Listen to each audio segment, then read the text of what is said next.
Delegate Capito. Here. Delegate Brown N. Present. Delegate Brown S. Here. Delegate Byrd. Delegate Canestraro. Here. Delegate Fast. Delegate Fleischauer. Here. Delegate Fluharty. Delegate Foster. Here. Delegate Hirschberger. Here. Delegate Holland. Present. Delegate Kelly. Delegate Kessinger. Delegate Kump.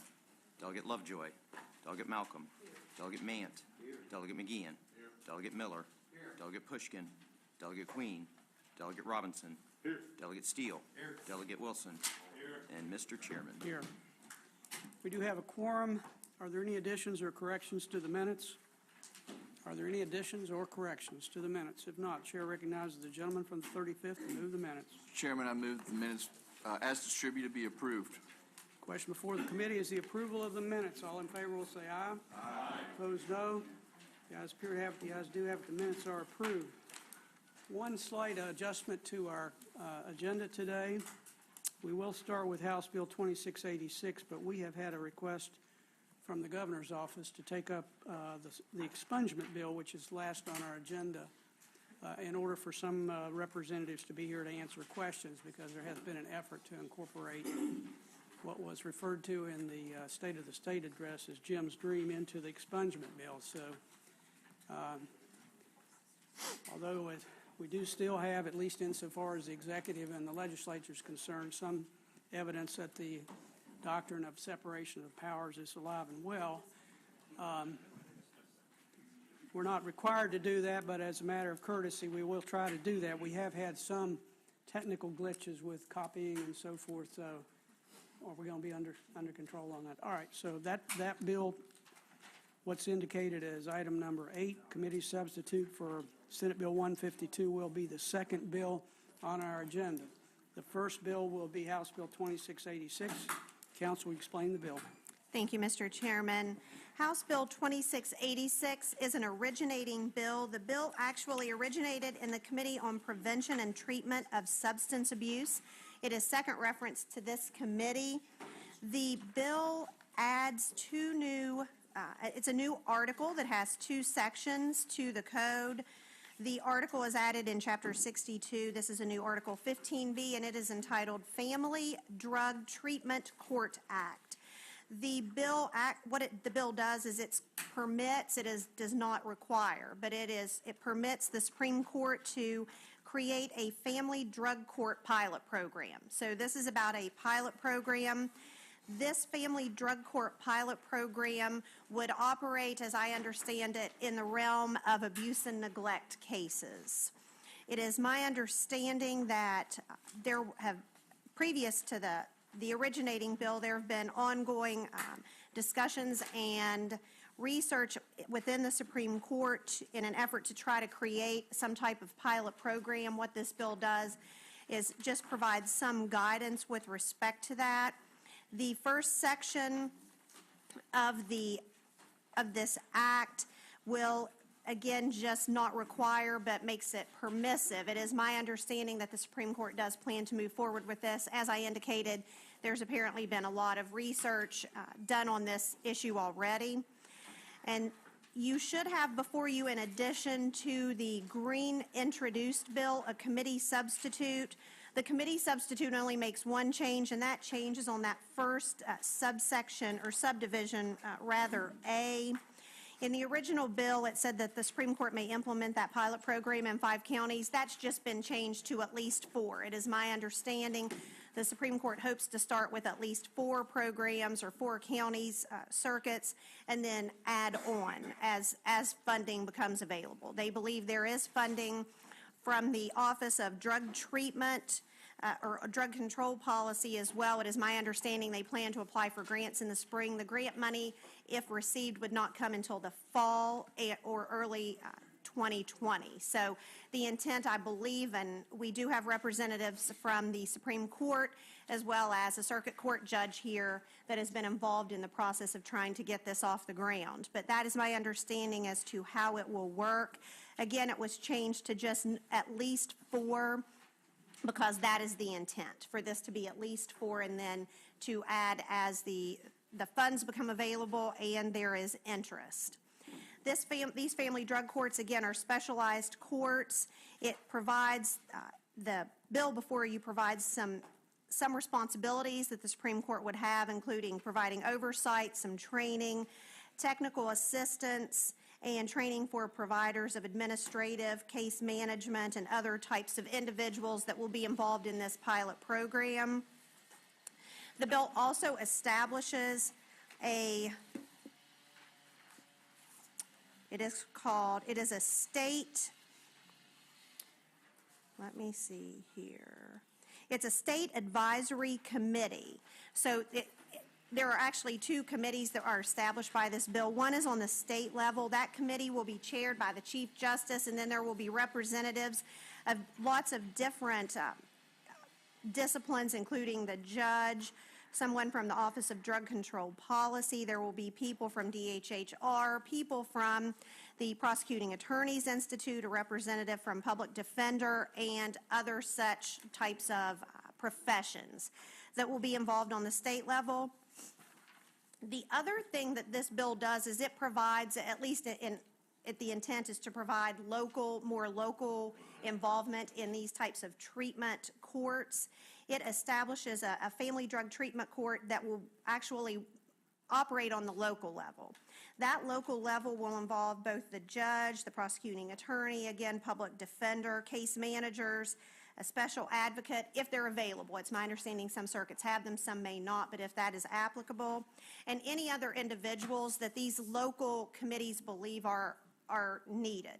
It's my understanding that in trying to put this on the local level, what might work in one circuit may not work in another circuit. So this is going to put more control at the local level for those individuals that are actually involved in these cases to make those decisions as to what type of members need to be on that committee. That local committee has the power to establish criteria for the eligibility and the participation of these adult responders. And again, what we're talking about are adults that are involved in abuse and neglect cases. In the bill before you, and it is my understanding in the research that's been done by the Supreme Court, there are various models of these types of courts. One is a pre-petition, one is called a parallel model, and one is called an integrated model. This model is an integrated model, and what that means, if I understand correctly, is that there's not another judge. The judge that would handle the case to begin with is also the judge that will be your family drug treatment on the family drug treatment court. There are, in addition to that, this bill also provides for people that cannot be involved. I will note, as I indicated before, we're talking about these parents in abuse and neglect cases. They must have been adjudicated. This is post-adjudication and with the improvement period. And finally, there are some exclusions. It is voluntary, so the adult respondents have to volunteer for this. They are not required to be in it, but if the adult respondent volunteers for it, they must volunteer. However, they are not required. The adult respondent cannot be someone that the department has found they do not have to make reasonable efforts to preserve the family, as defined in this code section 49-4-604B7. Those are the more heinous crimes that people commit. Those people would not be eligible to participate in this program. Again, Mr. Chairman, it is my understanding that we have representatives from both the Judiciary and the Supreme Court if there are technical questions. Thank you, Counsel. Are there questions of Counsel regarding the bill? Gentleman from the 23rd. Thank you, Mr. Chairman. Counsel, if you have an offender to participate in this program, it's voluntary. I think you just said that. That's correct. Now, can he commit his family to participate in this, or do they have to volunteer as well? How do they get integrated into this? I would defer to the judge that is here. I think this is going to really be at the request or at the direction of your local level. I don't know about any involvement. It's called family, I think, just because this is involving these family abuse and neglect cases.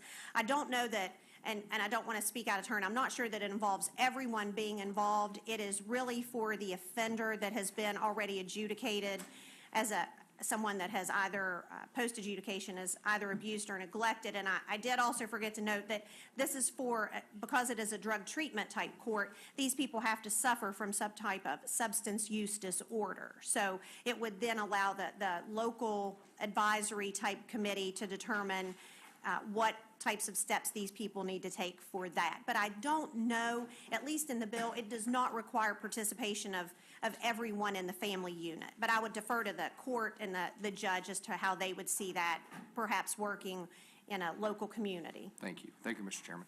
At the appropriate time, we'll call a member of the judiciary to address that specific question. Are there other questions of counsel before we get to that point?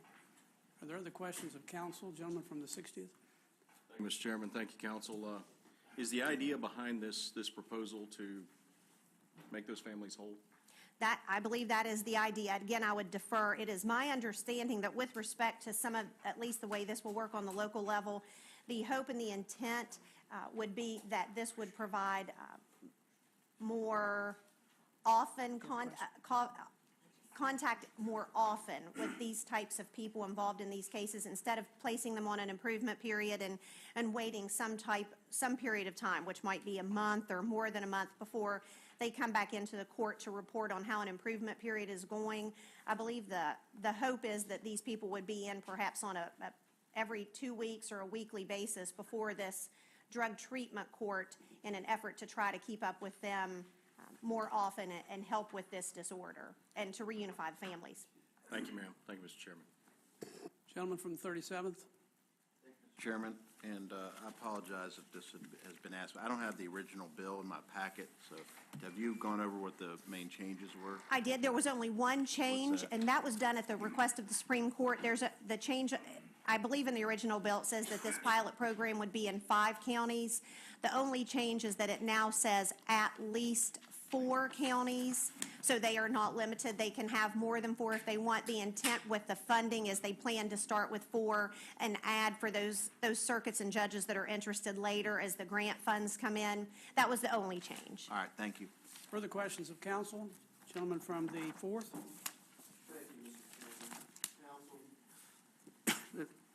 Would this be voluntary, but I understand it's voluntary, but would it be a condition of their post-adjudicatory?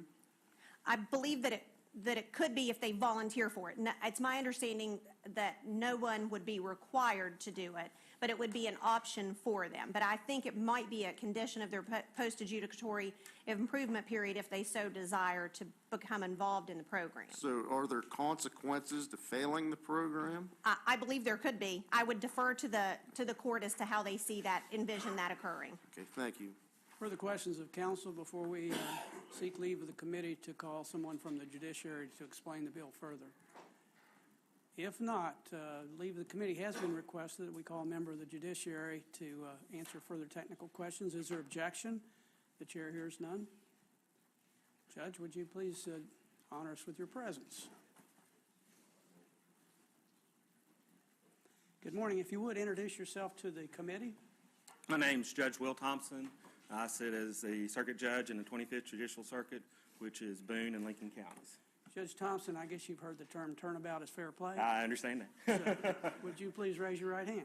Do you solemnly swear or affirm that the testimony you give here today would, before the committee, be the truth, the whole truth, and I do. nothing but the truth? Thank you. I do.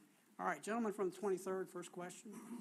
Mr. Chairman, thank you, Judge. I think this is going to be a little bit ironic and a little bit of role reversal for me. So, you probably heard what I asked counsel a little earlier. Could you expand on that in regard to integration of the family into this? Every family that would come into this court would be treated as that family is required. Your typical abuse and neglect families that come in, you generally don't have one parent who has a substance use problem. It's both parents, or as often is the case, there's a lot of, how would I say, extended families involved where there's multiple fathers or multiple mothers involved with the children. It depends on where the children are in custody at. Typically, like I said, most families will have multiple people who suffer from addiction in them. However, there are cases where mother might be addicted and father's not, or father's addicted and mother's not. In those cases, we would want the family to be involved. because it's like this. If you're trying to get someone who suffers from addiction, get them treated. If we then put them back in the very same environment from where they suffered the addiction, without treating that environment and trying to make that environment better, all we're asking to do is for them to fail. So we do want to have the whole family involved, and it will depend on the family's own needs, for lack of a better term, as to how involved each member of the family is.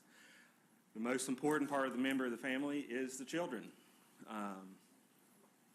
I actively involve the children in my abuse and neglect cases. I have the DHHR and guardian bring them in so I can meet them, so they're just not some name on the paper, which is, we've had problems in the past. You see a name, you don't put a face to it. I want the kids to be involved. Now, I don't necessarily want the kids at each court hearing we would have, because there would be lots of court hearings. But I want the team members, participants, to know who the kids are, because that's why we do this. We're trying to do this for the children. And I know that this is apparently geared significantly toward abuse and neglect. Can it be toward regular drug offenses, per se? The way this bill is written is geared toward abuse and neglect. Okay. Now, there's some family drug courts that exist across the United States where you don't have to have an abuse and neglect petition filed in order to bring the family in. That's a good goal. It might be too much for us to do at the beginning. For example, I also operate juvenile drug courts. Our biggest single problem in operating a juvenile drug court is not the kid, not the juvenile. It's trying to fix the family situation involved with that child. I've had children who I will come into juvenile drug court where mothers are so high or so intoxicated that they've had to either be removed by ambulance or law enforcement. So how do I fix that child when the mother, and I'm not picking on moms, but moms are ones who typically bring them to the hearings, is so intoxicated or so high that they can't function. So in a later iteration of this, I would like to expand it, but for right now, it's set for the abuse and neglect, in which we have plenty to pick from right now, I can promise you that. Having said that, with the abuse and neglect cases, based on your experience, how prevalent is drug abuse related issues involved in abuse and neglect, if you know, percentage-wise, 75, Percentage-wise, 90, it's whatever? 98, 99%. 2017, I don't remember 2018's numbers. I did 175 abuse and neglect cases in Boone County. I think 171 of them involved abuse and neglect. Involved substance abuse. It's so prevalent. It's so prevalent now that when we have an abuse and neglect that doesn't have a substance abuse issue, we almost have to go back to the code books to figure out how to deal with it. Because that's all we do. It's all treatment. It's all substance abuse, and it's a very difficult practice. I know we have some lawyers in here, I think, who have done some abuse and neglects in the past. I started out doing abuse and neglects in 1995. A lot of those I dealt with then were mental illness, poverty type issues. And the parents showed up, and the parents tried to the best of their ability for the most part. Now we can't even get the parents to show up for the hearings, and just because it's substance abuse, and they would rather, because of their addiction, they'd rather stay home than actually come to court to try to fight for their children. Based on your 30-plus years of experience dealing with abuse and neglects, if we don't try something like that, if we don't have some type of holistic approach, what would be the estimated results of lack of action? You're already seeing a large number of children being raised by grandparents. I've actually gone so far as place children with great-grandparents because the grandparents also suffer from addiction. You're going to have, I think the latest number is like 7,000 children in foster care, which I think is very low because that doesn't count the kids who the grandparents or family members went and picked up and didn't involve the court system. You're going to lose entire multi-generations of parents raising children. I know many of y'all was involved with your own children, school activities, Little League Baseball, whatever it might be. Go there and pay attention to how many moms and dads show up and how many grandparents bring the kids, and you'll start to get an understanding of how prevalent this problem is. Thank you, Judge. Thank you, Mr. Chairman. Gentleman from the 29th, followed by the gentleman from the 36th. Thank you, Mr. Chairman. Do I say Your Honor in here? You can call me Will right now. I don't have black robes on. The lawyer in me gets tripped up. Judge, we just passed a bill out of the House yesterday, the foster care bill that passed, and it contains in it a provision that the circuit court in an abuse and neglect case can't terminate parental rights solely on the basis that the person is still involved in medicated assisted treatment and therapy. And there's by my experience in working in abuse and neglect, there's a disparity throughout the state. Some counties I go to, I've got to try to convince my client, you got to quit this Suboxone, or this judge is going to terminate you. Other counties, judge embraces it. So we're trying to clear that up on the foster care side. But with the creation of this pilot program, would that rule inside of the foster care apply here? I have a lot of feelings about Suboxone. And I have a lot of feelings about Medicaid-assisted treatment. Have I seen Medicaid-assisted treatment work for people? Yes, I have. I've known people that's entered in recovery. In my drug courts, we use Vivitrol, which is a form of Medicaid-assisted treatment, quite a lot. Suboxone, the biggest issue I have with it in our community is the people are not becoming part of treatment programs and going and taking it as prescribed. They're buying it off the street. We keep records on our probation of like the number of failed drug screens and what's the most prevalent substance that abused. And we don't count Suboxone actually prescribed by a physician and taking as prescribed. Still, Suboxone generally ends up being number 1 or number 2 on that list. Although meth is increasing. I mean, meth's our problem right now. It's not the opiates. In my abuse and neglect cases, I don't necessarily encourage Suboxone, but I allow Suboxone. I don't say you have to be off of Suboxone in order to finish an improvement period. I've yet to have one do that. I've yet to have one be involved in a Suboxone treatment program that's following the protocols, taking it as prescribed. I've never terminated anybody for that because I've never seen someone who's actually following the protocols and taking it as prescribed. Suboxone works well if you're a rule follower, if you follow your doctor's advice and prescriptions. Unfortunately, for the people that's dealing with the criminal justice system, and the people that's in abuse and neglect are not criminals. I want everybody to understand that. They're just parents who have issues. In the criminal justice system, they tend not to follow Suboxone they don't follow the regimen very well. So do I think that bill could comply with this? Yes, I do. I would just have to see it. You know, I've yet to see one. Now, I know there's some parts of the state. I know Morgantown has a very good Suboxone program. I think it's ran by the university that's well received, and from everything I've read, heard, and been told, works well. When you have Suboxone clinics in southern West Virginia and people are advertising them on billboards, and you got to question their legitimacy. I understand, Judge. In looking at this bill, it appears to be a really good restorative justice model of trying to get that reconciliation with the family with this type of issue. And for that reason, I mean, this is somewhat experimental. You know, from a personal standpoint as a legislator, I want to leave the court's hands untied to try new things. And I guess what I'm really wondering is that rule specifically going to apply to this type of case? Because by my reading of it, it is not classified as an abuse and neglect case, and we said specifically in that bill it's an abuse and neglect case. And I think the legislative intent would be for it to apply here, but I think in reality, the way we've written it, it doesn't. I've read the foster care bill, not an expert on it yet. I think it just came out yesterday, but I did read it.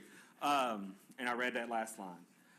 I didn't have any issues with that last line because, like I said, if someone who's actually going to an improved Medicaid-assisted program, following the protocols, doing what they're supposed to, that's the person we want in improvement periods. That's the person we want. Now, if they're buying it off the drug dealer down the street, yes, man, they're going to have some issues. We actually, like I said, it's very prevalent. I mean, it's sold on the street, has a street value. Now, the families that would come into the family drug treatment court would start out as an abuse and neglect. And as anticipated by the bill, they would either make admissions or have an adjudication where they're found to be abused and neglected. And then instead of going to either to a dispositional hearing or gaining what's called a post-adjudicatory improvement period, which typically lasts 6 months, they would then become involved with the family treatment court. I think there's a really strong argument to legislative intent saying that I can't kick somebody out or can't because they're involved in Suboxone. I think it's going to have to be left somewhat to the local level. However, Suboxone works for people. I've seen it. I could call you 15 people up here will testify Suboxone saved my life. I've heard them. I can also call you 100 people from Southern West Virginia that said I've bought it off the street. And I've heard them too. So, and the thing, we're getting bogged down in the Suboxone medicaid-assisted treatment. Unfortunately, I don't know if it matters because Suboxone, Vivitrol, all your medicaid-assisted treatment deals with opiates. Mm-hmm. Our problem we have now is methamphetamine. And so you don't see it as a major issue? No, I do Okay. not see it as a major issue. Well, thank you, Judge. Gentleman Thank from you, Mr. Chairman. 36th. Judge, we've had a couple discussions on this, and I was kind of listening to your comments, and since we're doing a pilot program here, you pointed out that we're just doing child abuse and neglect cases in this. Do you see it as feasible to expand that for the pilot program, or would that be just overwhelming for the program to get started?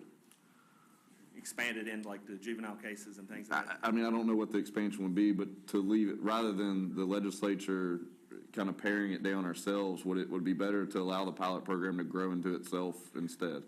My thoughts would be, let's start it as a pilot project. Let's start it as dealing with abuse and neglect after the adjudication. I've been doing drug courts since 2008. I wasn't the first judge in the state to do it, but I think I was one of the first 4 or 5. What I do now is a lot different than what I did in 2008. What I'm going to do on this court, if we get this started this year or next year, I can guarantee you'll be a lot different from what will be done 10 years from now. Let's learn how to do it. There's a lot of people who suffer from addictions, and there's a lot of families that's being impacted by it. So that abuse and neglect would give you enough to That would get give it enough growing. to get started. And then as we learn, I see family drug treatment court as an expansion from adult drug court and juvenile drug court. It's the next step. Okay. All right, thank you. Further questions of Judge Thompson for the gentleman from the 6th? Good morning, Your Honor. Clearly, you have a passion for this, don't you? I care for kids. Yes.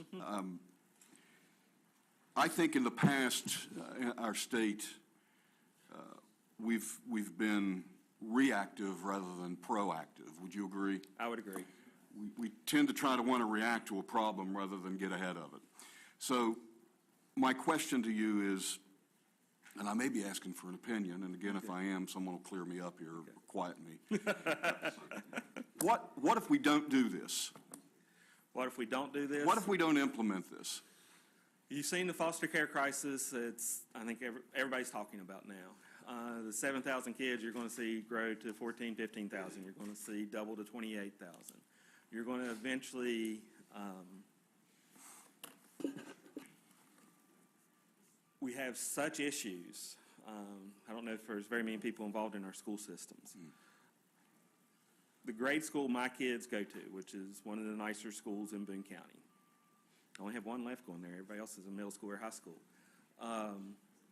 They have 5 kids there this year who can't communicate. And that's not because of some physical birth defect or mental birth defect.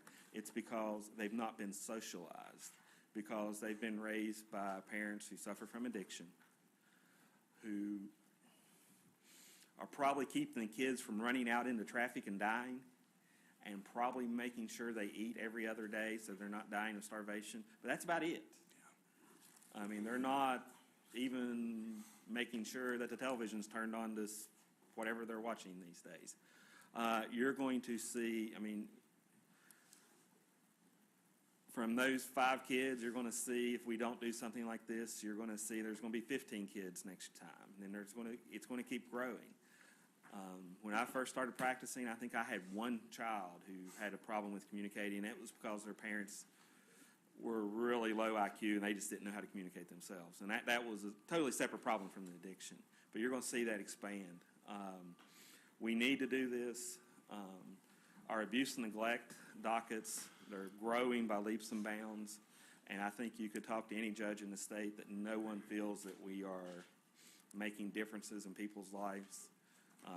I've had judges describe abuse and neglect proceedings as nothing but termination meals, that we bring the parents in, we terminate their rights, and they're stuck in the system.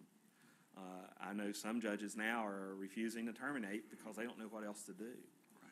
I've actually, in the last year or two, have let parents whose rights were terminated several years ago go back and have a chance at their kids. There's a form of the abuse and neglect where you can do what's called a reconsideration, change of circumstances. Mm-hmm. Basically, there's nothing else for them. I'm taking a chance because now parent 10 years later has got their addiction under control. Kids now 14, 15 years old, and there's nobody else left for them.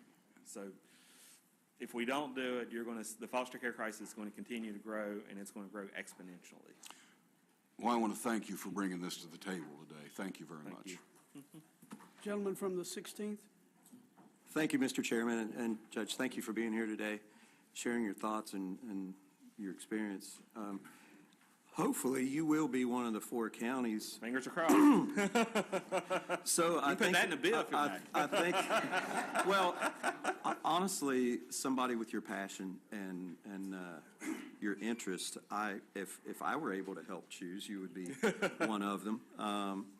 So that being said, when you said fingers crossed, you don't have any idea or inkling what the other 3 counties or what other 3 counties? I know there's been, and we've got Stephanie Bond here from the Supreme Court. She's our Director of Probation Services. There's been some email exchanges, go back and forth, of other judges that might be interested. Okay. This is something I've been trying to get started since probably about 2010, 2011. I've sort of been beating my head on the wall at times, but I do think the Supreme Court's very receptive now. Okay.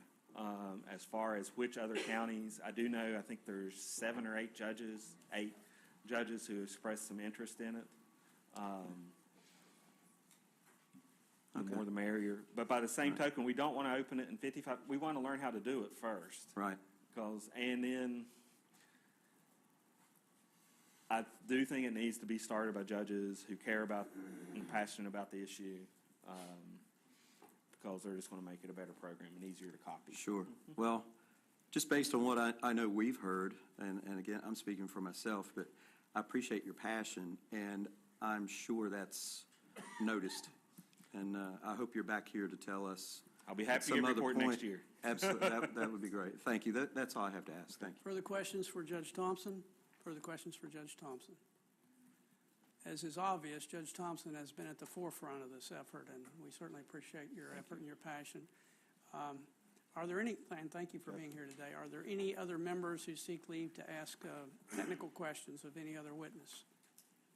Are there amendments to the bill? Are there amendments to the bill? If not, Chair recognizes the gentleman from the 35th to move the bill. Yes, thank you, Mr. Chairman. I move that the committee report out the committee substitute for House Bill 2686, the full House, with a recommendation that it do pass. You've heard the gentleman's motion. Is there discussion regarding the motion? Is there discussion? Gentleman from the 23rd. Chairman, there's no way that we, under our current set of circumstances in West Virginia, can arrest our way out of these problems. We can't pray our way out of the problems. We can't simply treat our way out of the problems. But we've been in the past doing what I would call a buckshot approach, and this is an effort and a commendable effort to bring all of these elements under a structured environment, more focus the beam of what we need to do. Hopefully get our family structure back online. the way it needs to be and start healing some things in West Virginia. And I agree with the gentleman from the 6th. We've obviously been more reactive than proactive, and I think this gives us just a little bit of both, and I think it benefits the state of West Virginia for us to move forward on this. So I would urge passage. Further discussion, gentleman from 37th. Mr. Chairman, are we discussing the amendment? There are no amendments. Oh, yes. Well, the- We have an amendment? I thought there was. No, we have committee COM amendment. sub. We're discussing the COM sub. Yes. Well, I have the honor of serving on the select committee for the prevention and treatment of substance abuse. That's where this bill originated from. I wanted to thank the staff and thank you, Marcia, for improving upon this. I think we made it better by allowing more flexibility from the court to expand this program, and I really hope it's successful and that it eventually spreads to all 55 counties. I strongly support the COM sub. Further discussion? If not, the question before the committee is the motion that we report out the committee substitute for House Bill 2686 to the full House with a recommendation that it do pass. All in favor will say aye. Aye. Opposed, no. The ayes appear to have it. The ayes do have it. The motion is adopted. Committee substitute for House Bill 2686 will be reported to the full House with a strong recommendation that it do pass. As indicated earlier, we're going to jump out of line and take up the last item on the agenda, the Senate Bill 152 and its committee substitute. To the members, we had a subcommittee assigned, so the process we will follow is to hear the report of the subcommittee. If that report is approved, then we'll take up for consideration the bill that the subcommittee is recommending. I recognize the gentleman from the 35th to give us the report. Mr. Chairman, your subcommittee for House Bill 2003 has met, and in lieu of House Bill 2003 reports Senate Bill 152 relating generally to criminal offense expungement as amended by the subcommittee to the full House Committee on the Judiciary with the recommendation that Senate Bill 152 as amended do pass. You've heard the report of the subcommittee. Is there a motion we accept that report? Is there a motion? There is a motion. Is there discussion regarding the motion? If not, the question before the committee is the adoption of the motion to accept the report. All in favor will say aye. Aye. Opposed, no. The ayes appear to have it. The ayes do have it. Counsel, will you explain the bill? Thank you, Mr. Chairman. Ladies and gentlemen of the committee, I want to make sure you should have with you the abstract. There is a strike and insert that has been proposed that you should also have available regarding Senate Bill 152. You should also have the original engrossed committee substitute for Senate Bill 152. And there is a fiscal note from the West Virginia State Police that we'll talk about a little bit later.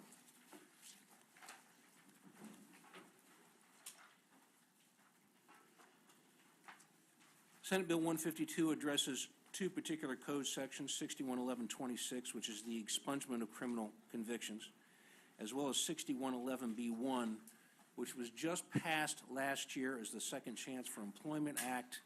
This bill proposes to repeal that code provision. Expungement has been an issue for this body for several years. I took a look at in 2018, this year, you can see we have 5 other bills introduced and before the legislature for this session that address 611126. I went back and took a look. In 2018, we had 2 bills. One of them was 4353 that we had before this committee. In 2017, 6 bills addressed expungement. And as you go on down between 2015 and 2016, there were 5 more bills. It's had an intensive interest and consideration, and you have now before you a strike and insert for Senate Bill 152, which has been worked up by the subcommittee. We'll talk about that a little more later.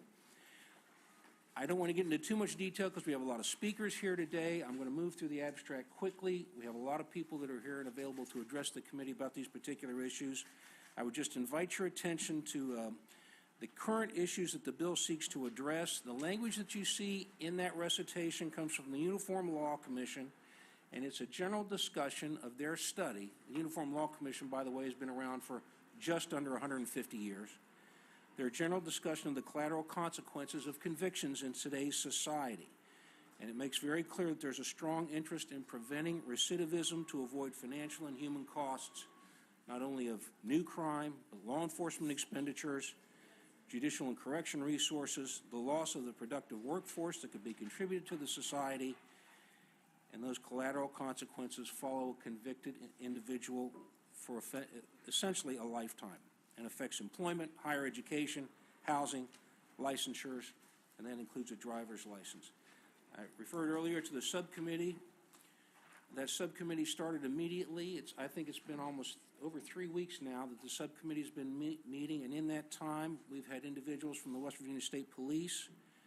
We've had individuals from the governor's office and the Jim's Dream program address the subcommittee, and those have included individuals related to drug screening, counsel for the governor, and Major General James Hoyer, as well as individuals and representatives from private industry who, I'll just quickly summarize, made it very clear, we need manpower, was the conclusion that they made when they addressed the subcommittee.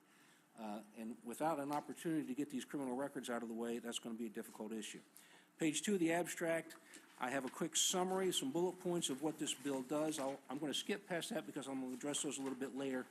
I want to go to the current code provision 611126. You'll see the petition for the expungement current law provides only for a misdemeanor. It limits that petition to between the ages of 18 and 26. This proposed bill, strike and insert, as well as Senate 152, increases the capacity for expungement to non-violent felonies. It also eliminates the age limitation of 18 to 26. You'll see the clerk of court can collect a fee of $200 that still exists in the current bill. However, there is an additional fee of $100 that it will be earmarked specifically to cover state police expenses that are necessary to processing expungement records. You'll see on page 3 of the abstract, there's a long laundry list of felony offenses listed in 611126 current code, which are not eligible for felony expungement, and indeed, if those are not nonviolent offenses, they will not be eligible for expungement in the bill before you now. The procedure noted in paragraph 2 stays essentially the same.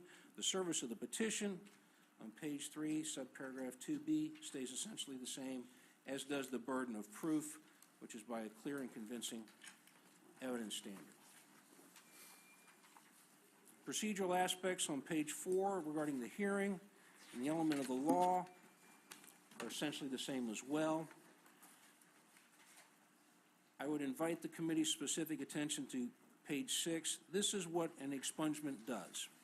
This is what's in the current law. The matter is deemed never to have existed, and if an inquiry is made and the response is no record exists on the matter, the person whose record is expunged shall not have to disclose that fact or record for employment, credit, or other application, and inspection of sealed records is permitted only upon motion. This bill will expand, as I said earlier. Expungement will be expanded to 9 nonviolent felonies. This bill also incorporates Jim's Dream, and I want to back up just a second. The subcommittee took a look at 4 operative bills that have been introduced.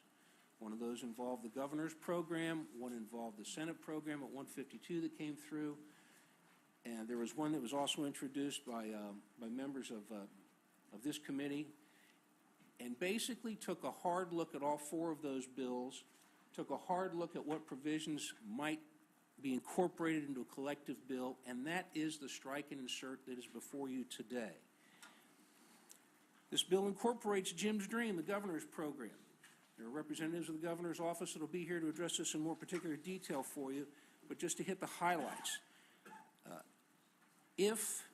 And I want you to go, perhaps, if you wanted to follow through on this and you were to take a look at the strike and insert.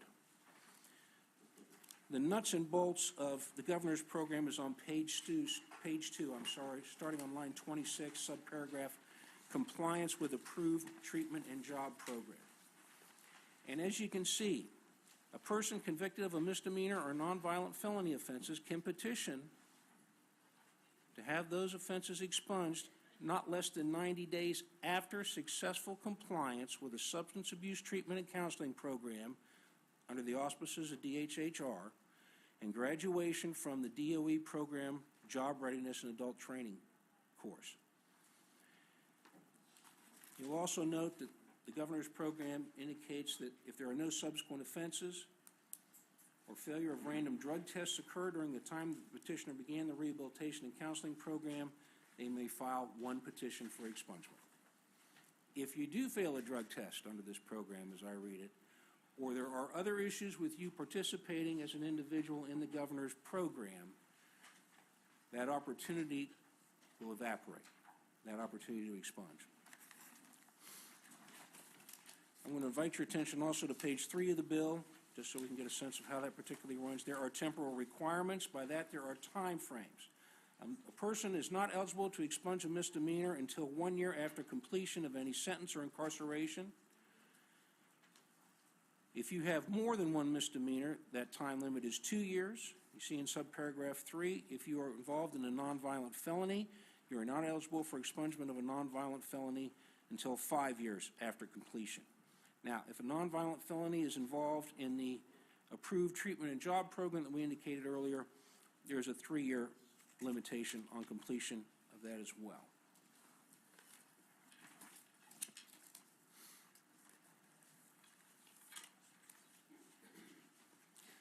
I want to invite your attention to paragraph O of the bill. Let's make sure I get this back at the tail end.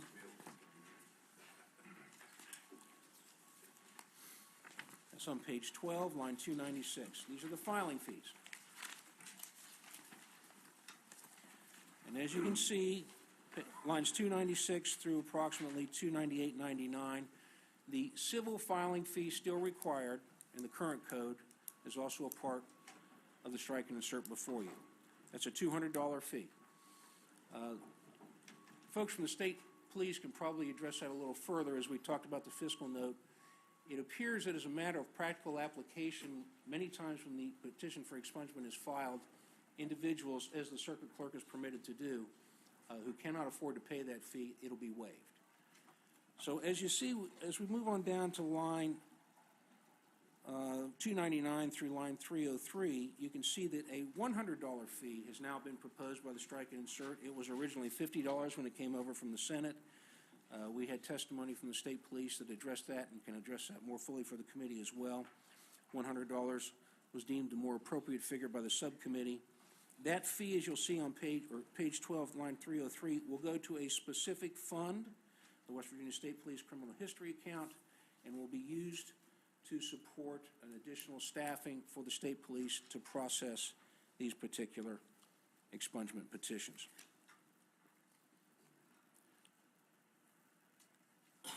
I will lastly note, Mr. Chairman, so that we can move on to questions and perhaps witnesses, the Criminal Offense Reduction Act, that Second Chance Employment Act, as you'll see, has been repealed. That act only addressed misdemeanors. The Senate saw fit to repeal that act and go with what we have before us, and that is the bill that is presently before the committee. Mr. Chairman, I'm available for questions. Thank you, counsel. And on behalf of the committee, those who served on this subcommittee, it's hard to overestimate the amount of effort and attention they paid to this issue, so we appreciate that effort. Rather than start with questions of counsel, we have some of our witnesses that have some time limitations, so I'm going to seek leave of the committee to call some of those folks to answer specific questions before their time limitation is up. And, first of all, I'd like to ask leave of the committee to call a representative of the governor's office to answer any questions regarding the component of this bill dealing with Jim's dream. Is there any objection to that? Chair hears none. Mr. Abraham, if you'd come forward. I hope you still have a few minutes. Please introduce yourself to the committee. Brian Abraham, General Counsel of Governor Justice. If you would raise your right hand, please. Do you solemnly swear or affirm that the testimony you give here today will be the truth, the whole truth, and nothing but the truth? Thank you. If you would you just provide a general overview of that component of this? Yes, and just as a way of brief background, I recognize very familiar faces here from some of the subcommittees, so I apologize if I repeat myself. But I became the prosecuting attorney in Logan County in 1999, which arguably is one of the epicenters of the opioid problem here in West Virginia. When we first started, we were out was about basically out-of-state cocaine, crack cocaine dealers bringing things into southern West Virginia. When this opioid problem came to us, it didn't come in a trickle. It came like a tidal wave. And I served on a drug task force control board with Delegate, then Sheriff Miller back there. And I can tell you the only tool we really had available to us was prosecution. We didn't have drug courts. We didn't have the family drug court that you're looking at today. We didn't have the child advocacy center. All these are things that we've over the years tried to develop. We had one tool, and that was go after the people. I can tell you we were very successful. I'm proud to say that probably between half and two-thirds of the senior officer corps of the West Virginia State Police today work with us down in southern West Virginia in one form or another. We were very good at prosecuting. But as we look at it now, we created a lot of people that were felons for probably things that today we would look at a lot differently. So when we got with the governor and said, what can we do to get our people back to work, this was the focus of what we were trying to do with Jim's Dream. We applaud, Mr. Chairman, I thank you for your staff working with the governor's office and making these amendments and tweaks to our original version. The input's been invaluable. We appreciate working with some of the members on the subcommittees when our advice was, please, whatever you do, make sure you do keep some distance between this anticipated Jim's Dream and just the regular expungement process. And I would suggest to you that having seen it from both ends, I spent a decade as a prosecutor and I spent a decade as an attorney representing everything from families to grandparents to defendants to everybody else. Unless you create that incentive for people to get into the program and try to turn themselves around, if you had basically equal time to whether I can sit on my hands and get an expungement or I can better myself and get an expungement, inevitably many people will choose the former, not the latter, and you'll have really created nothing other than some clean records. You won't get what our goal is, and that is to putting people back to work in West Virginia. So you've done that in this bill. We're very satisfied with that. I would ask that for all the members as a whole when you meet, although not in the fiscal note here, obviously the governor has asked for money in the Department of Education and in the DHHR to supplement, to build this program up. And we've tried to detail and are happy to appear anywhere you ask us to and provide more detail as to what we need in those programs. But General Hoyer's with me here today, and I can tell you the status is, as we've presented this to the legislature, I believe it's been received very well since we brought out our detail. We've had employer after employer and sectors of employment come to us and say, we want on board with this. Last week at the subcommittee, the Contractors Association appeared and said, hey, we want to be intimately involved with this. We've got equipment. We need those people. We want to work with you. No sooner than we left that hearing, General Hoyer, I think, would detail briefly, we had a large employer in southern West Virginia, Coalfields, that says, hey, we've got a training facility. We got equipment. We want these people. So I think we're really onto something here. I can tell you that, having been in this, rubber meets the road for 2 decades, everybody's out beating their brains out about this. I'll give Judge Thompson credit. When we started in this, he and I sat across the aisle from each other, and I've been appearing in front of him longer than I can remember. And I can tell you, I take people in front of him, and they plead guilty to something, and I go, here's what you got to do. If you don't want to go to jail, you've got to get a job. Go in front of him when it's time for sentencing and say, I've done something. If it's flipping burgers, digging dishes, it doesn't matter. Have a job. And inevitably, those people show up at sentence time and go, Judge, if you'll just give me a chance, I'll go get a job.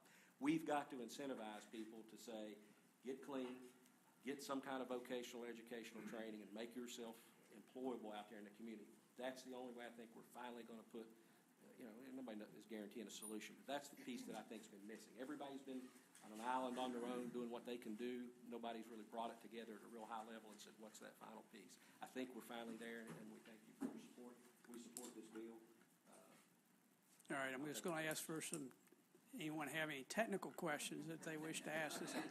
I gave due respect to and a lot of latitude to the comments of the gentleman, and I think we all appreciate what the governor's program is intended to do. Let's take questions for Mr. Abraham while he's still available. Gentleman from the 15th. My question is, and talk about, it's an approved treatment and job program. One is, like, who would approve the treatment and job program, and what are the qualifications of this job and treatment program, I guess? The treatment program is going to have to be approved by DHHR, and that can take the many facets. One could be inpatient treatment, where the person enters into a rehabilitation facility through various funnels. Could be court-ordered, could be voluntary, could be the mental hygiene process, however they come into the treatment program. When they initially get in that treatment program, they're going to be met with a transition counselor who's going to immediately be trying to figure out what best suits this person's individual needs. And that's, as soon as we can possibly do that, there's going to be an overlap with the vocational program. We understand there could be some short time period in the very beginning of rehabilitation where the person may be needing to focus on that. But at some point in time, there comes a point where they may be going to group counseling or individual therapy there at the facility, but they have a lot of downtime.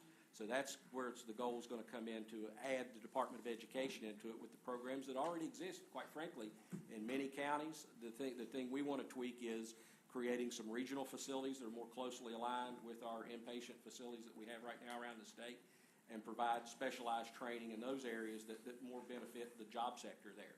For instance, in north central West Virginia, we know we have oil and gas and things like that, so you're going to need construction and those kind of things. Right now, a lot of those adult education facilities out there, as the governor says, they might teach you how to drive an ice cream truck. We want to teach you how to drive a rock truck. So those are the things where we need the supplemental financing to put in place. But there, in theory, there's an overlap of these two. You may be in rehabilitation. You may be able to go ahead and start some of that vocational training. In my experience, what's happened is a lot of people go to rehab. They might stay a few weeks. They may stay 90 days. They get out and they have nothing to do.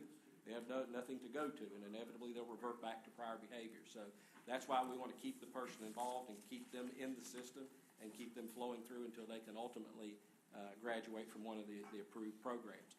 There is built into the process the ability for any of those individuals that want to go on for advanced training.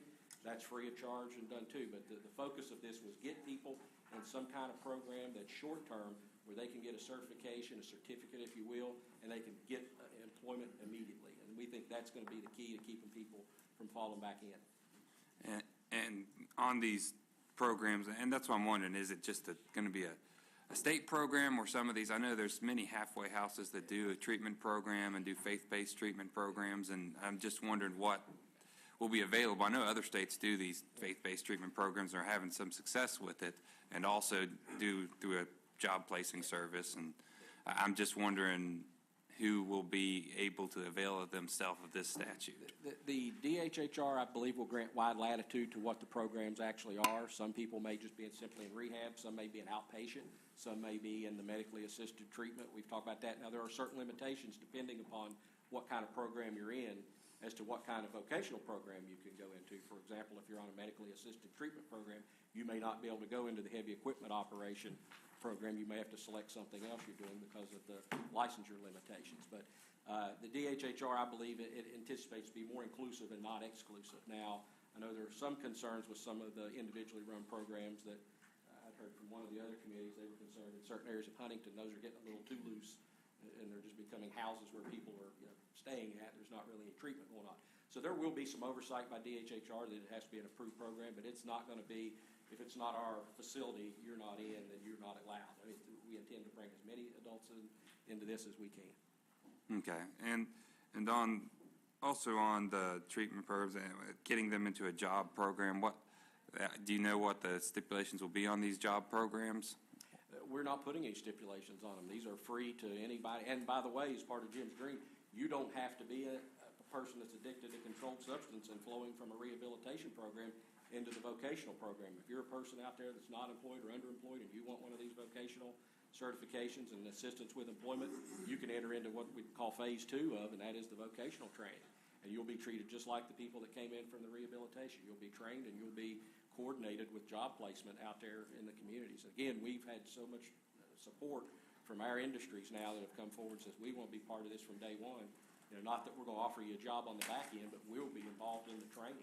And General Hoyer can tell you more detail about that. But as the final kicker to that is the DHHR, as part of this funding, is going to provide free drug testing for a period of years to the employers for those people that are enrolled in the program. So that's just another incentive for the employers to say, hey, we know we've got that available to us. These people have been trained, and now they're going to be monitored while they work for us. And since you mentioned the drug treatment program, and I was looking at how it was worded in the ComSub, and it says frequency agreed to by the employer and the department for up to 24 months.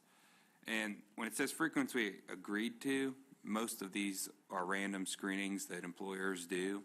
And also the Safer Jobs and Workplaces Act, it has to be a random screening. And there's specific limitations on that screening and facilities and how the test is to be done. Is it going to be is it possible for it to be a random screening when you say frequency agreed to? Could it be 3-month random, and so the employee may not be, that person may not be selected, except for once a year, even though it's a quarterly?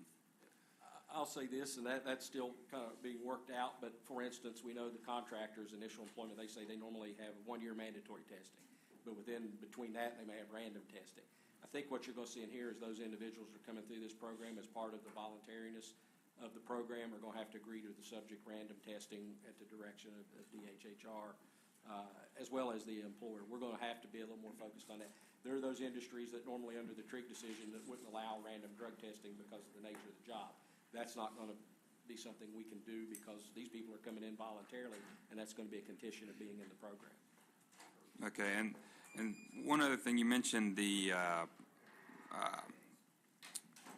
lost my train of thought, the jobs, and when they're going into these jobs, licensing and actually getting licenses to work many of these vocational opportunities, they have to get licenses.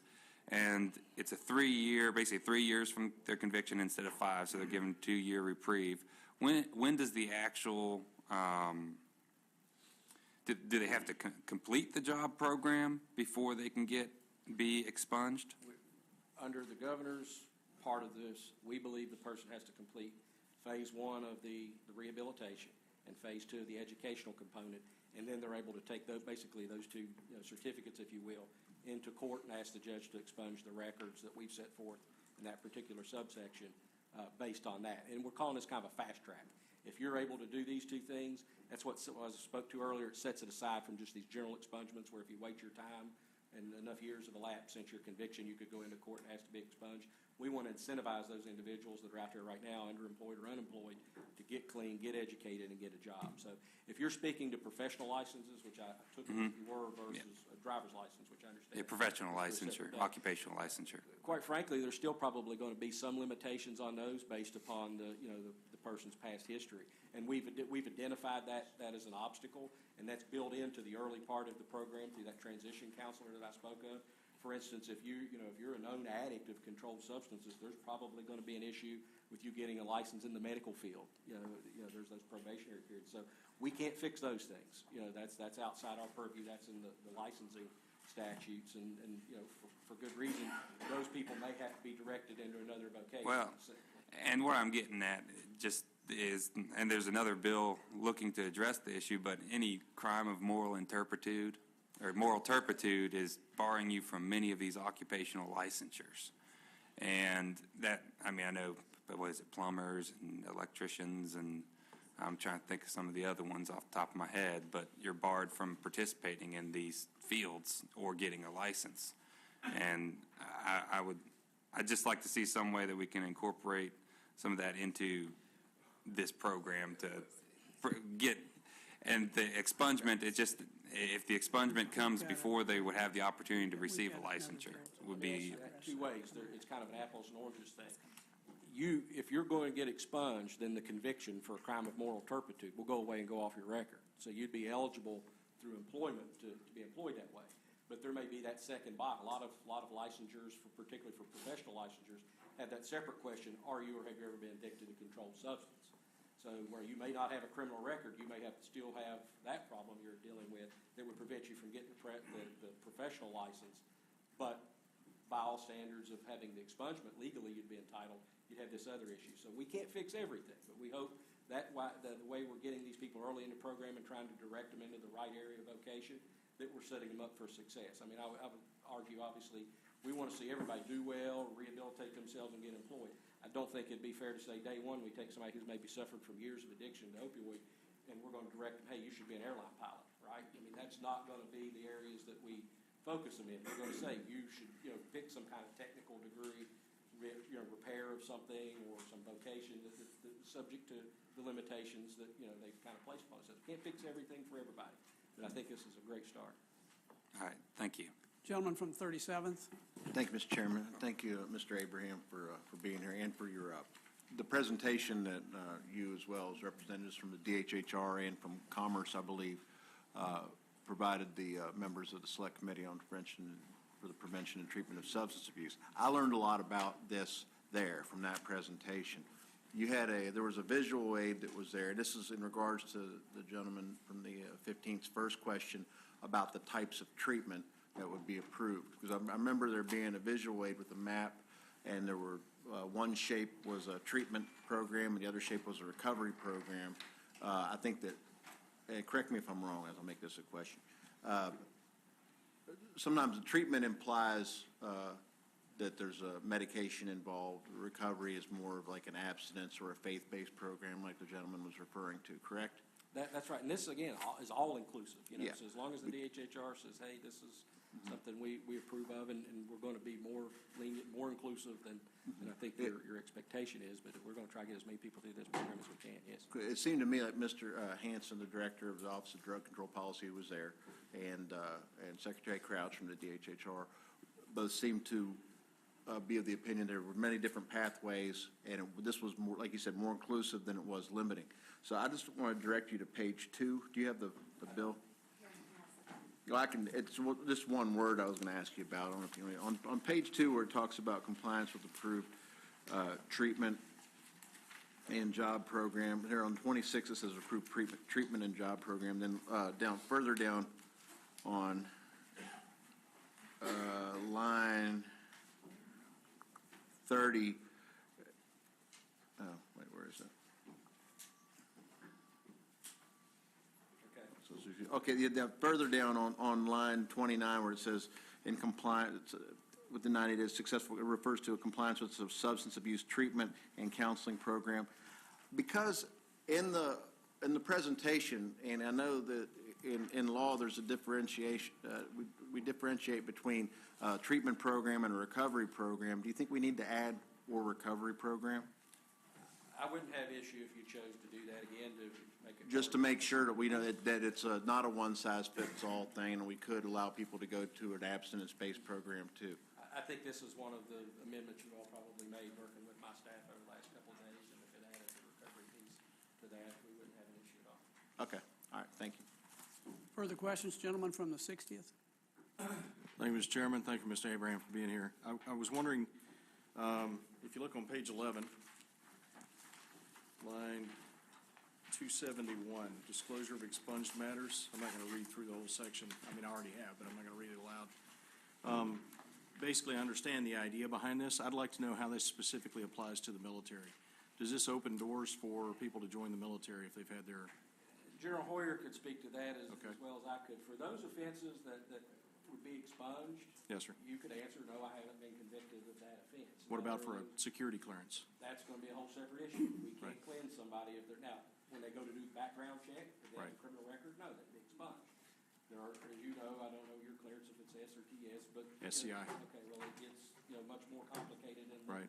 in the form. You've got to ask a whole lot more questions than just if you've been convicted. So there could be those limitations. Again, we can't fix everything for everybody. So you would say at the higher levels, this would actually be discoverable or something that could be I required? think the expungible record would Right. still be expunged, so it would be sealed. Right. The background, whether it be a contractor or FBI whoever's conducting the background, probably wouldn't be able to open the expunged record. But in the questionnaires, SF-86, Yes, sir. it's going to still have those questions. Have you ever done these things? You required as an applicant to Right. honestly answer them regardless of whether you have Right. the expungement or not. And that's what I was getting at with him. There are those that may say, have you ever been convicted? But any of us that have professional licenses know there's also questions, even if your record has been expunged, have you ever had an arrest or anything, and you've got to answer honestly. That's what I was hoping to hear. Okay, could you look at line 286 real quick and tell me if you think that or federal needs to be added after state? 286. Yes, sir. On line, page 12, 286.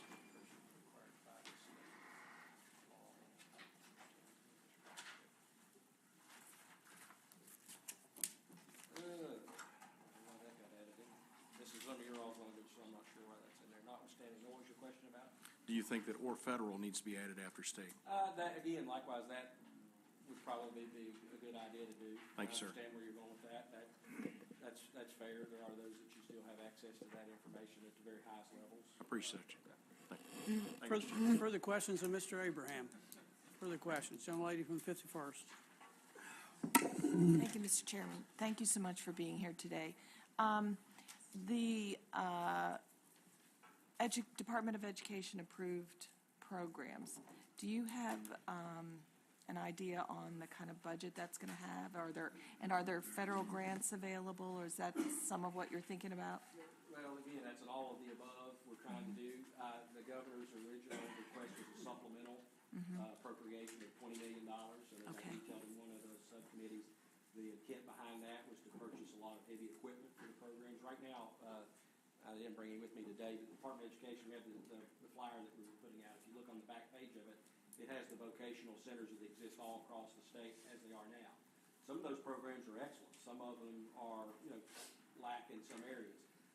What he's trying to do is we need to focus, again, regionally on what are the job opportunities that are available and how do we put, our resources into those particular areas. There may not be a need in the Eastern Panhandle for certain things that there might be in the coal field. So, but the governor's idea is there are really no adult basic education programs that have the level of equipment that he believes we need to be training on now. As a caveat to that, as soon as we came out with this and said, hey, we need this, General Hoyer went to work and said, wait a second, I think there's all kind of places we can grab equipment from and try to save money. The Guard has excess equipment there. We're getting ready to, basically surplus. Every year DOT surpluses equipment that could be retrofit, refurbished, and used for training. We've got now employers coming through going, we'll train you on our equipment. That's part of this job program. We'll step up and give you the equipment and have your people work on it. So the cost could be reduced from that. I think we'd rather see, obviously, the appropriation and any savings we can save through those kind of programs or federal grants that the Department of Education is always going after. Those would just be a reduction of cost and allow for the program to go even further. Are you looking into the pre-apprenticeship training programs and the apprenticeship, linking it up with the apprenticeship programs also? Okay. But we've not only has he done that, I mean, I think he could address like this is not new. None of this is new. Right. This has all been going on. Nobody's just at the highest level said, let's put it all together. For instance, he's been doing the Challenge Academy for years now, and then since they've done that, they've added on the vocational piece of that in recent years. We're one of 4 in the country now that's been approved for this. So that's the exact thing we're talking about, is taking this to the next level and putting these people actually in those vocations. I think since that time, we've had some of the union-type schools have reached out to us and said, hey, we're willing to bring people in and do some training. So everybody has come kind of out of the woodwork, if you will, since this has hit the media, and saying, we want to do this. Thank you. That was what I was wondering. Further questions for Mr. Abraham? If not, Mr. Abraham, we thank you for your appearance here today and for the efforts of the governor to work with us on putting together a comprehensive bill. It's my understanding that General Hoyer also has some time constraints, so with leave of the committee, we'll ask him to be our next witness to answer these questions that have come up. Is there any objection to that? The chair hears none. General Hoyer, please come forward.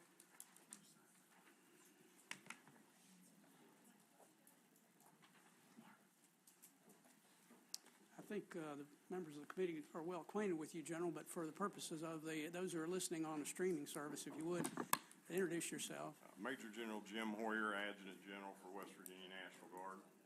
General Hoyer, I have to swear you in. Would you do solemnly swear or affirm the testimony you give here today will be the truth, the whole truth, and nothing but the truth? I do. Thank you. First question for General Hoyer.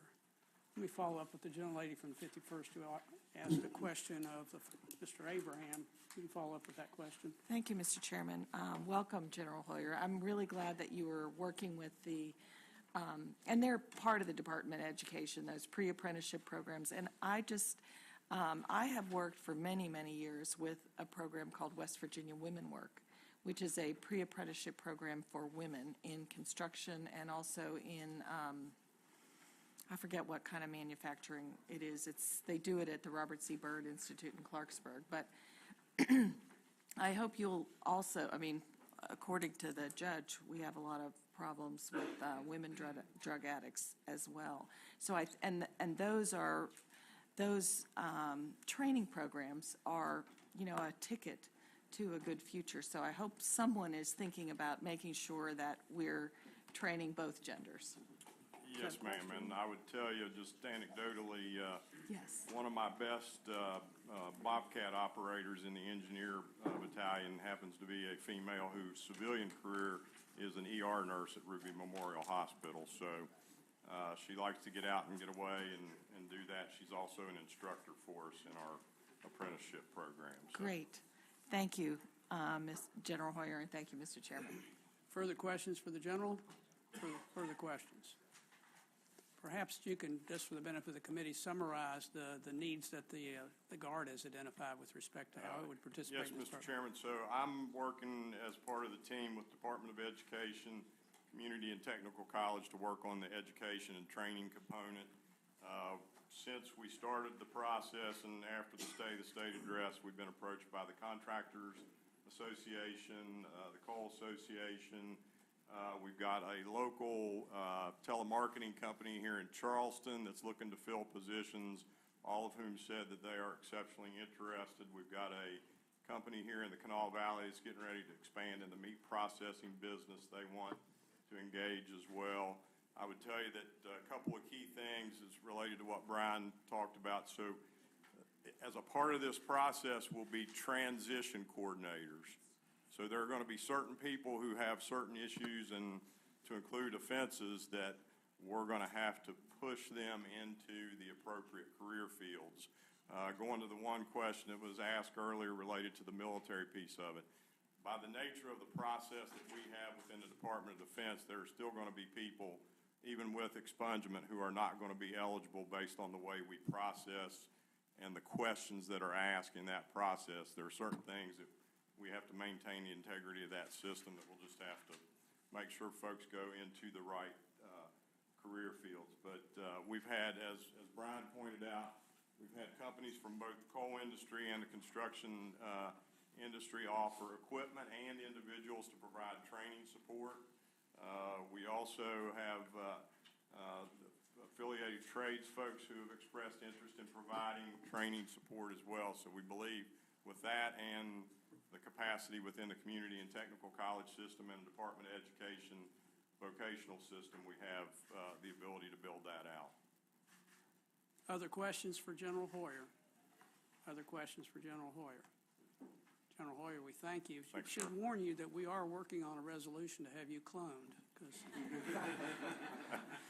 We appreciate all you. My wife's working on a resolution for me to retire someday. We appreciate all you do for us, for our state.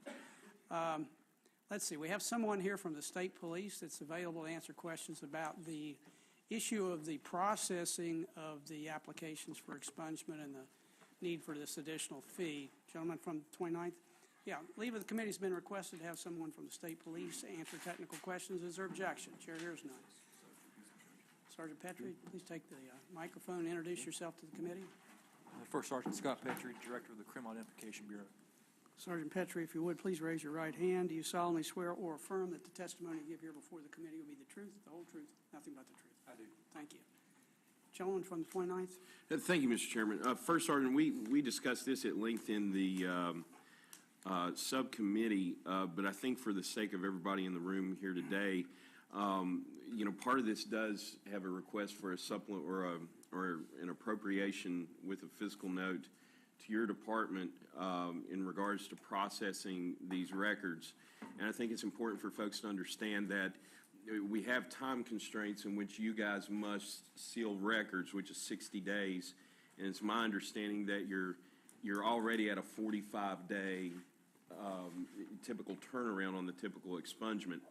And as we had discussed in that subcommittee, you need another paralegal and some data entry techs to maintain that statutory mandate to expunge those records within 60 days. Could you explain for us here just briefly, what all is entailed in those records and the different departments within the state police that you've got to tell us a little bit about that process so folks understand why we need to do that? Correct. So the department only has one paralegal for the state police who handles multiple functions. We bring in about 1,600 expungements year-round from all 55 counties. The process is we're a fingerprint-based background check company here, so anybody who's ever been arrested, all the fingerprints are coming into the CIB section where we make the positive identification. So what we're asking for was the 2 fingerprint technicians who will handle the process of the expungement coming in. The process also entails pulling that record out of our systems, notifying different department heads that this person's record is going to be expunged. It also entails county, city police officers, DNR. We deal with all the police in the West Virginia. So the techs that we need will have to be solely, their sole function will be handling this process. With Jim's Dreams bill coming through and taking the restrictions out, we're anticipating could be double, triple the amount of volume coming in. With the paralegal that we'd have in my section, their sole focus will be dealing with the court documents coming in to get that record expunged. We also, the other component is we have to notify the FBI. I think there was a question about the federal side. So what we will do is notify the FBI to say that this record needs to be expunged, and that will take off from the federal side of the record as well. So if anybody goes out to get a fingerprint-based background check, it'll show that there will be no record at all. And also have to notify uniform crime reporting, all of the state police detachments, our drug section, multiple other sections. But in a process, like I said, there's a long, lengthy process that's involved with this from my side of it. I hope that answers your question. No, that's exactly what I was hoping you'd bring out. And by having the requested addition of these new personnel, you feel that you're going to be able to stay well below that 60-day time frame like you are right now? Yeah, the anticipation is with that 2 additional staff and then having somebody dedicated solely on the paralegal side. Before, we really don't have that feature in place. So we're relying on staff who doesn't have that expertise to look at the legal documents that the courts send in to us. And with that additional staff, we should be able to make that time frame and actually, hopefully, speed it up faster to get that record expunged quicker for employment purposes. Okay. That's all I have, Mr. Chairman. Thank you, First Other Sergeant. questions for Sergeant Petrie? Gentleman from the 15th. Just a question. You seem to be familiar with how this affects federal, whenever you do a background check, I guess. And I was just wondering if you know how it would affect, for example, there's a tax credit for businesses for hiring felons or ex-felons, people who have completed their conviction. Do you know if it's expunged, that won't be available? Basically, won't be able to be seen anymore. That expungement So, like I credit. said, I'm a fingerprint-based background check. So anybody who goes out to our state vendor, I didn't go to get a fingerprint-based background check. You will get an official state record from CIB. That's how the Department of Ed, DHHR works right now. Now, if you have statutory authority to get a state and a federal background check as well, what you will see is that there will be no record of that incident on their record.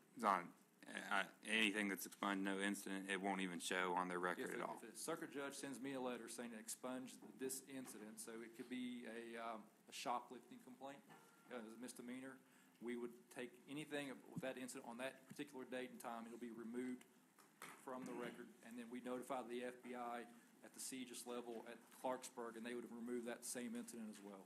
All right, thank you. Thank you. Further questions? Further questions? Thank you, Sergeant Petrie. All right, let's return to questions of council. Hopefully we got many of those questions answered, but there may be a few left. Gentleman from the 4th. Thank you, Mr. Chairman. Council, on page 13 of the bill, starting around line 317, where it starts, says nonviolent felony means a felony conviction in a circuit court of the state, which the circuit court finds is not. If you go down to line 326, a felony violation of the provisions of 17B41,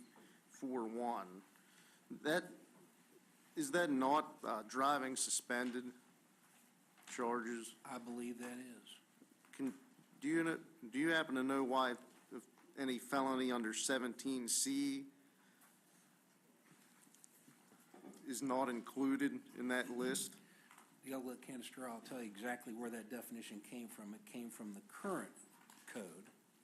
There's only one place in our code where it's defined, and that's in that Second Chance Bill 6111B2. If you see over on page 15, that's code section we're going to repeal. So in drafting the bill, I basically cut and pasted what was in 6111B2 for the definition of nonviolent felonies and incorporated it into page 13. So the current bill right now does not include DUI thirds as violent felonies? That's correct. And isn't our Supreme Court has ruled in the Appleby case that a DUI third is a violent felony? It has.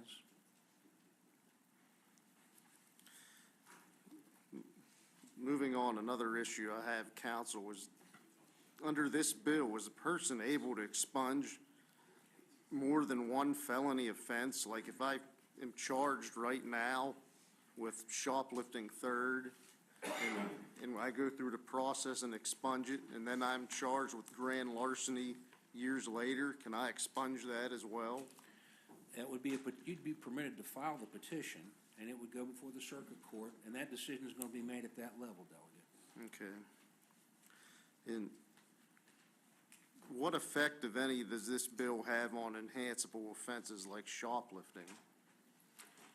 Well, if the crime is expunged, and we have a scenario where that crime's committed and it goes through the expungement process and you get to a second or third offense, it will not be an element that you can tack on for a second or third offense. Now, you'll note that, well, I'll just leave it there. So would this bill do away with shoplifting second and third offenses? Not necessarily. It would depend on those particular circumstances. The only other question I have that I noticed that there's, maybe I've missed something in the definitions and in the codes that are cited in the bill itself, but under 17C5 and 1, our negligent homicide statute, under this bill, is that expungible for killing somebody? I don't think it is, unless you can point to a particular aspect of the code that you're concerned about.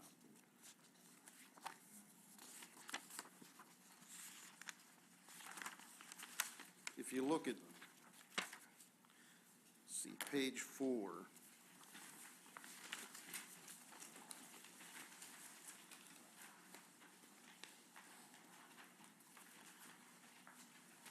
would that be, in your opinion, is negligent homicide included as a crime of violence against a person?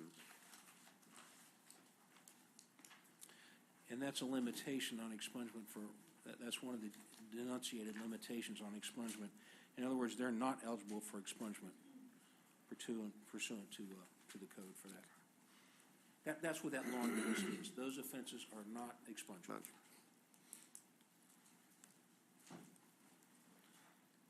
And if you look at line 87 on page 4, we specifically set forth that any offense of driving under the influence of alcohol or a controlled substance is not expungible. And we discussed that in subcommittee, and Delegate, the reason is, as you know, back on your shoplifting scenario, DUI 1, 2, 3, 4 elevates the circumstances, so expunging that charge would not allow you to do the second, third, fourth, or how many ever you might encounter. And I believe that that's the policy consideration behind that particular provision. Do you believe that fixes the problem that on page 13 about not listing? About the, yes. DUI thirds is a crime of violence? Yes, and that's exactly why I think it does that. It's not expungible to begin with. Thank you. Further questions of counsel? Gentleman from the 9th, I'm sorry. Thank you, Mr. Chairman.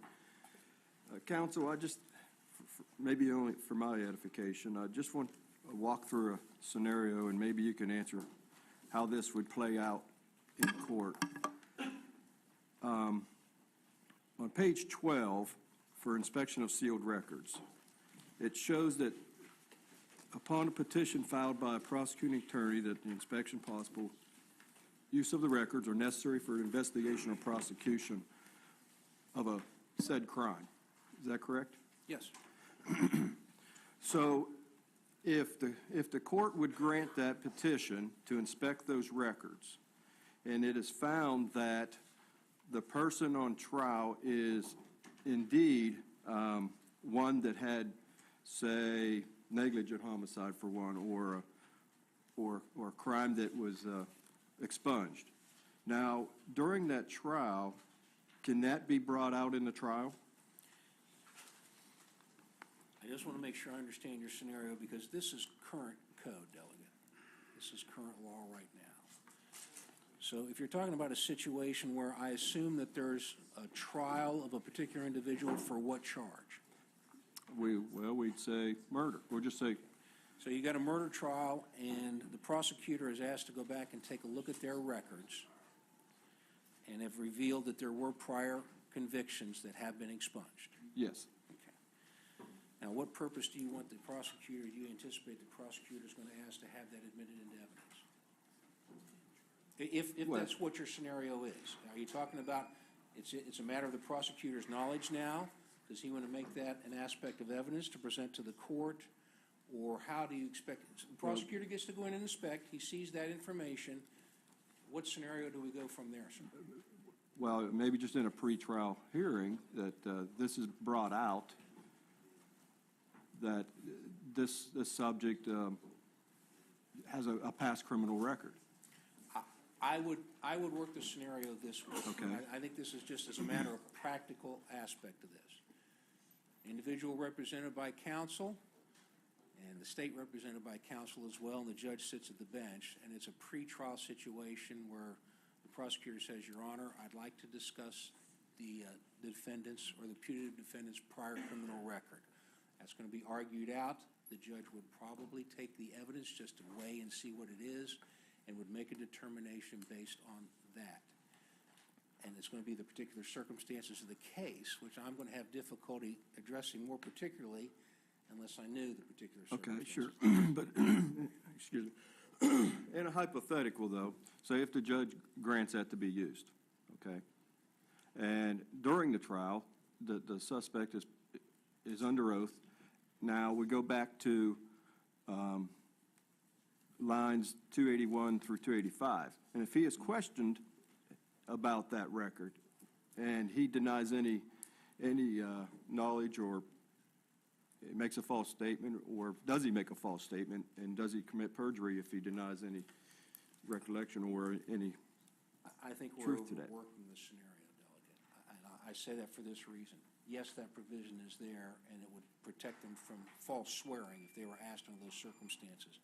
But you're talking about a scenario now where all the parties involved in what I anticipate to be your situation is the judge, counsel for the individual, and the prosecuting attorney are now all aware of an expunged record that's available, and that's probably been made part of the record. Whether that record is sealed or not is another element of the scenario that might be dealt with at a later time. So I'm not sure that that's going to be an applicable situation, because it's not a matter of asking somebody for a question that everyone already knows the answer to, unless the prosecutor just wants to bait somebody into a potential perjury charge, which I think is just going to lead to an APPEAL. And you're going to get an appeal out of that case, and you're going up, and someone's going to make the law out of it. So, yes, and that's the business of the legal profession. Sure. Dealing with scenarios and trying to analyze those as we go through them. I think as a practical matter, it might arise. But that's going to be under the auspices of a well-honed circuit court judge or magistrate judge with the experience of dealing with these circumstances and the more particular circumstances that we could spend all day trying to develop on a scenario. So Sure. that's I think it's going to be the judge's call. I don't believe as a practical matter that someone's going to try and get an individual into a situation where they're going to try and bait them into a perjury charge under Section 2. I think a good defense attorney is going to argue that all out with the judge, and the judge will decide how to handle it. And I do think quite confidently that that matter would be on appeal in short order. All right. Thank you, counsel. Thank you, Mr. Chairman. Gentleman from the 15th. And first thing I wanted to go to is page 1. And just a Good place to start, Delegate. Yeah. Just a technical thing to look at. On end of line 14, beginning of line 15, there's an A and an and. Just a technical thing to look at. Thank you. I appreciate that. And then less technical on page 4.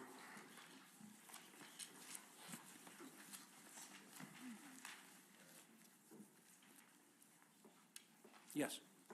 And I'm looking at the definition, I guess limitation number 3.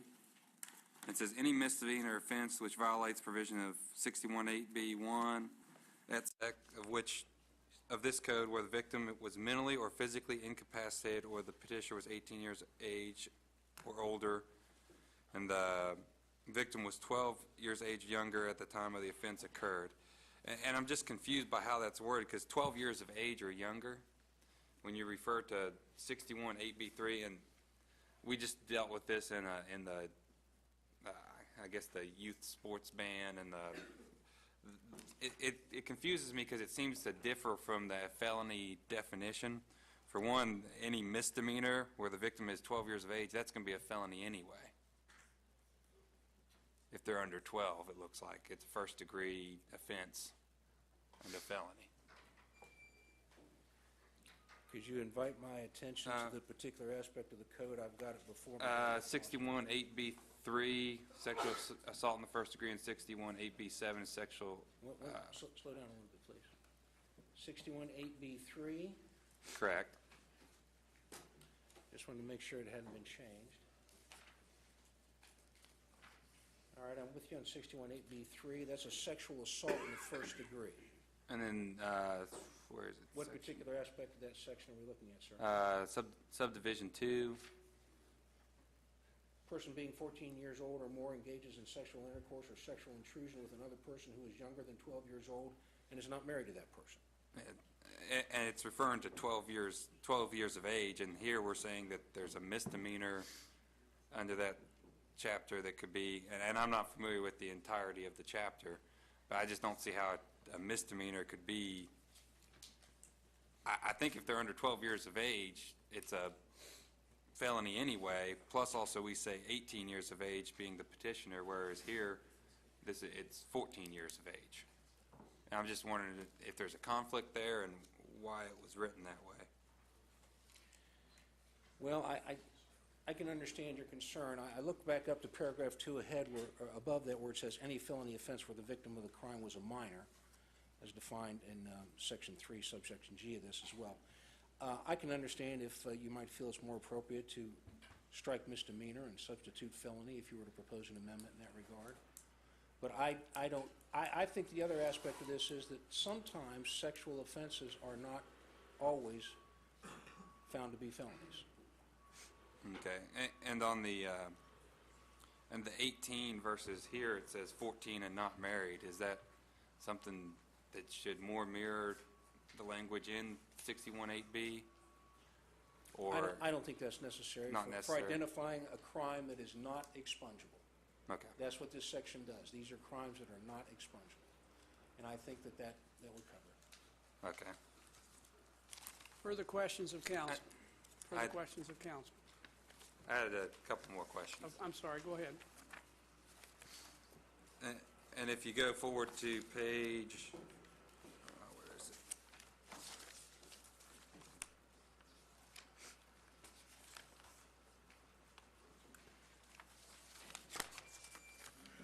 Sorry, I lost my place here. Oh, just on page 8, there's a lettering error on page 8. That you've got 2 B's. What line is that, Delegate? 188 and 194.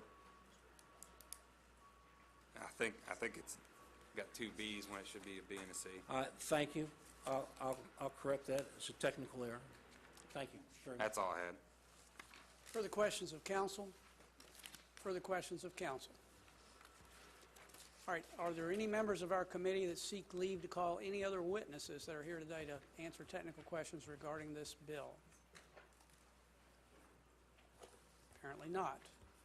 And we need to take up the strike and insert amendment. Mr. Chairman, I move to amend the bill by striking everything after the enacting clause and inserting in lieu thereof the strike and insert amendment presented by council. Strike and insert amendment is now before the committee. Are there amendments to the strike and insert amendment? We have one at the podium. Two at the podium. Is any member preparing another amendment to the strike and insert amendment at this time? If not, we'll take up the 2 amendments that we have.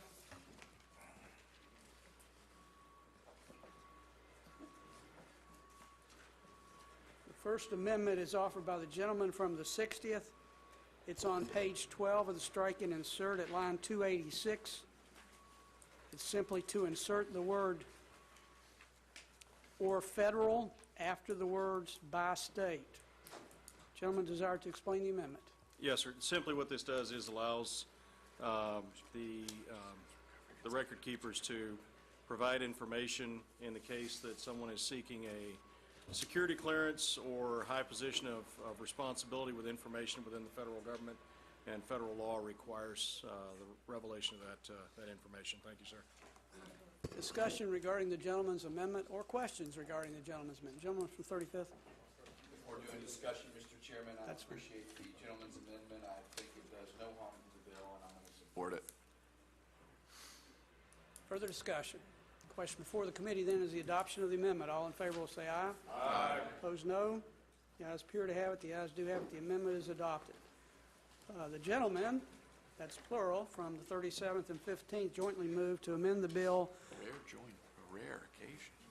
Yes, we should pause and celebrate that joinder there. You won't see that very often. All right, this is on page 2, line, and I'm having a hard time reading that number. What number is it? It's line number 26. It has or recovery after treatment. Line 26, and on line 30. 2 places, and basically it's doing the same thing in both places, adding the words or recovery after the word treatment on line 26 and on line 30 after the word counseling. Gentlemen, either of you desire to explain the amendment? Gentleman from 37. Thank you, Mr. Chairman. Briefly, there is a difference between a treatment facility and a recovery facility, and in the presentation that we had from the DHHR portion of it, they said this was going to be more inclusive. It wasn't a one-size-fits-all type of treatment or recovery, and this would allow for them to recognize like abstinence-based or faith-based programs like the gentleman from the 15th reference. It would allow, it's more inclusive this way. Thank you. Questions of council regarding the effect of the amendment? Questions of council? Discussion regarding the amendment. Gentleman from 35th. Thanks, Mr. Chairman. I think this amendment, in fact, improves the bill, and I plan to support it. Further discussion? If not, the question before the committee is the adoption of the amendment. All in favor will say aye. Aye. Opposed, no. The ayes appear to have it. The ayes do have it. The amendment is adopted. Are there further amendments? If not, the question then is before the committee is the adoption of the strike and insert amendment as amended. Is there discussion? Is there discussion? If not, all in favor of the adoption of the strike and insert amendment as amended will say aye. Aye. Opposed, no. The ayes appear to have it. The ayes do have it. The strike and insert amendment as amended is now the bill. Gentleman from the 35th to move the bill. Yes, Mr. Chairman. I move that we report out Senate Bill 152 as amended to the full House with a recommendation that it do pass as amended, but first be referred to the Committee on Finance. You've heard the gentleman's motion. Is there discussion? Is there discussion? If not, the question is on the gentleman's motion. All in favor will say aye. Aye. Opposed, no. The ayes appear to have it. The ayes do have it.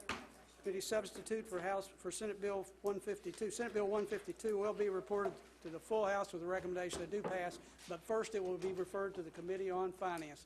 To the members of the committee, we will pick up with House Bill 2365 and complete our agenda following the floor sessions. My intention to give you 30 minutes to get something to eat, so if the floor session extends beyond 12:30, then listen to the announcement. If the floor session is over by 12:30 or before, we will reconvene at 1 o'clock. We're in recess till 1 o'clock.